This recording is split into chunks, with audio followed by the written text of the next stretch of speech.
I'm here with Patrick Liu, producer for Battlefield 3. How's it going? Good, good. Feels great. People love the game, or they seem to love the game, and, I'm happy to see that. Oh, they love the game. We've cycled in roughly 300 people to play the game over the last 2 days, and they can't get enough of it. Battlefield 3 looks, amazing. It's one of the best-looking games ever. What are the key graphics features that distinguish Battlefield 3 from other games? We developed Frostbite 2 now since Frostbite 1, obviously, and we added a ton of stuff. We basically rewrote a lot of the rendering from scratch. So, added like a different rendering, real-time radiosity on the PC. It produces amazing, indoor lighting. And that's the big landscape. The scale of the maps, we implemented, new streaming technology, so we make bigger maps than we have ever been able to do before. Yeah, the 64-player multiplayer, right? Yeah, that's insane. I don't think I've ever played a game that has that type of level of scale for competition. How are you guys using DirectX 11 to enhance the visual quality of the game? We're doing lots of stuff. I think compute shaders is we're the first game that does that. That improves the quality and effectiveness of the engine. And then as for the X11 stuff, we're doing displacement mapping, tessellation, doing great on NVIDIA cards. We do love tessellation. I know, tessellation is so sexy.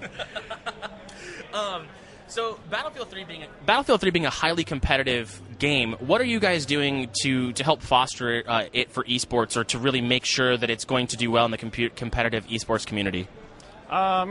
Firstly, we're working tightly together with all of these esport organizations, trying to come up with cool stuff, cool tournaments, cool prizes. We have this whole server program. We give a lot of freedom to what you can do with your servers, customize every single weapon, stuff like that.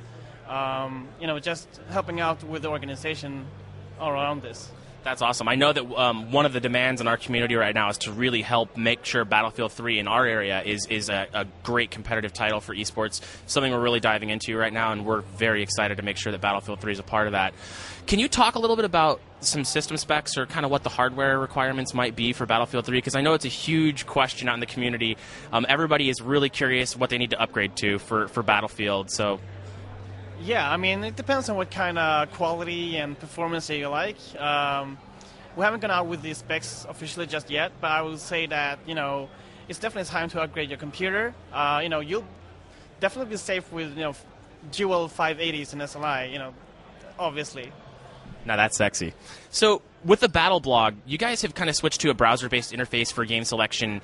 Can you explain a little bit about that and what you think it's going to bring to the game? So, there are a lot of advantages with that. So firstly, people are so used to that kind of web platform nowadays and the whole social thing. And secondly, it gives us a lot more freedom on what to do with it, to develop it and have it change over time, and looking what the community needs, we can change that on the fly basically. And it makes a great server browser.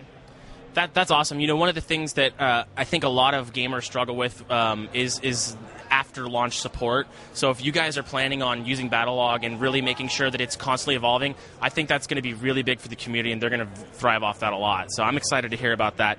Can you talk a little bit about what your plans for 3D or multi-monitor support will be for Battlefield 3? To be honest, I don't really know exact plans, but I'm pretty sure that we will support both 3D and multi-monitors. We did that, with last game, Bad Company 2, and we'll continue doing that. Very cool. One of our favorite effects in Battlefield 3 is the volumetric smoke and fog. Can you talk about what it took to make that work? Because I know that it is very demanding on hardware to do that.